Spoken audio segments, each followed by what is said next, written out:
জ্বরের কারণে আমি ঈদে কোথাও যেতে পারি নাই। আমার অনেক প্ল্যান ছিল যে আমি বের হব, আমি রেডি হব, আমি জামা টামা পরে ঘুরবো, রিক্সায় ঘুরবো, হাওয়ার সাথে চা খাবো।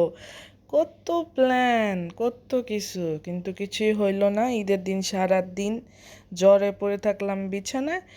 তারপরে গিয়ে আজকে আর কি ভাবছি যে না, আজকে বের হইতেই হবে, আজকে আমার কোথাও না কোথাও যেতে হবে। যেই ভাবা সেই কাজ, একটা টেসলা নিয়ে চলে গেলাম হাওয়ার সাথে দেখা করতে। আমরা গেছিলাম ধানমন্ডি ক্রিমসন কাপ। অনেক কষ্ট করে 2টা সিট আমরা জোগাড় করেছি। যেই সিটগুলি আমরা পেয়েছি সেগুলি খুবই সুন্দর একটা প্লেসে ছিল, একদম উইন্ডো বরাবর। সো আমাদের অনেক ভালো লাগছে। অ্যান্ড আমরা গিয়ে নিজেদের ভিডিও করতেছিলাম, ঢং ঢাং করতেছিলাম, আসছিলাম এই ঢং করতে। সো আমাদের ঢং ঢাং করা হয়েছে। অ্যান্ড আমরা অনেক হ্যাপি টাইম স্পেন্ড করছি। এটা একটা পার্ট। আমরা ধানমন্ডি লেকে যে টাইম স্পেন্ড করছি ওইটা পরে বলবো।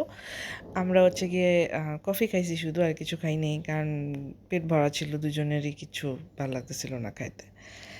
সো ঈদে অনেক মজা লাগছে এই সময়টুকুই। আমিও এনজয় করছি, হাওয়াও অনেক এনজয় করছে। আমার একটাই বান্ধবী স্পেশালি যে আমার সাথে একটু ঘুরতে টুরতে যায়, আর তো কেউ আমার সাথে ঘুরতে যায় না। সবাই ব্যতিব্যস্ত থাকে, ব্যস্ততার জন্য কেউ টাইম দিতে পারে না। আমিও আমাকে অনেক সুন্দর লাগতেছিল, এটা হাওয়া বারবার আমাকে বলছে, ওকে অনেক সুন্দর লাগতেছিল। এই আর কি। কিন্তু পুরো একটা ভাওতাবাজ। আমার আমার হঠাৎ করে মনে পড়ছে, কালকে কি নাটকটাই করলি, জ্বরে ভেংসা দইরা পুইরা দেখে দিচ্ছে না মইরা ছিল। না ডেফিনেটলি ছিল, ঠিক আছে। আমি কালকে ঈদের দিনটা মাটি করার জন্যই তো জ্বর আসছে। আমি কালকে তুই আসার আগে একবার ওষুধ খাইছি, তুই যাওয়ার পরে একবার ওষুধ খাইছি, আজকে সকালে একবার খাইছি, বের হওয়ার আগে আবার দুটা দুটা করে নাপা খাইতেছি। তুই জানো এমন না যে অনেক বেশি খেয়ে ফেলছিস। নাপা খাওয়ার টাইম হচ্ছে হয়তো 6 ঘন্টা পর, নয়তো 8 ঘন্টা পর। ওই তুলনায় কমই খাইছিস। বাট কালকের দিনটা মাঠে গেছে। আমি এত সুন্দর করে সাজুগুজু করে আমি বসেছি। আজকে সুন্দর করে সাজিয়েছি, আজকে অনেক সুন্দর লাগছে। থ্যাংক ইউ না।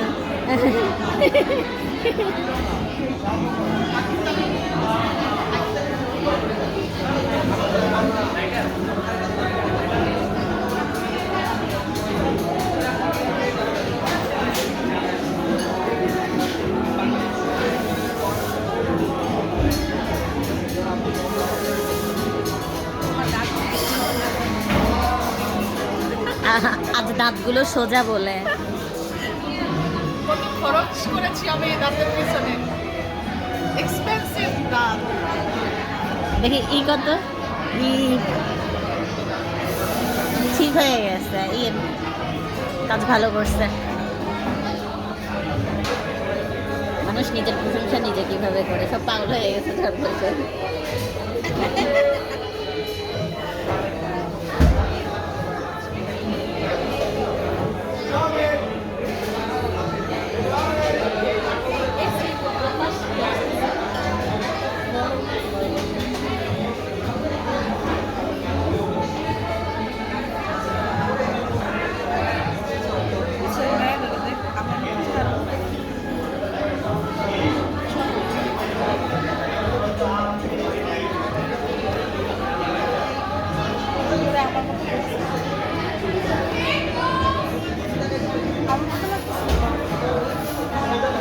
আবার স্মলার ভার্সন।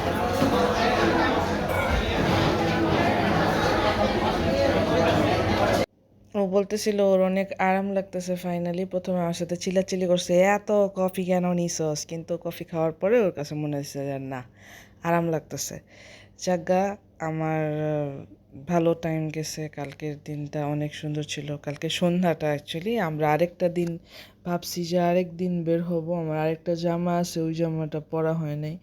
সো ওই জামাটা পরার জন্য হইলেও আরেকদিন বের হইতে হবে। এটা শুনে হাওয়া তখন হাসে দিছিল, কিন্তু কিছু করার নাই।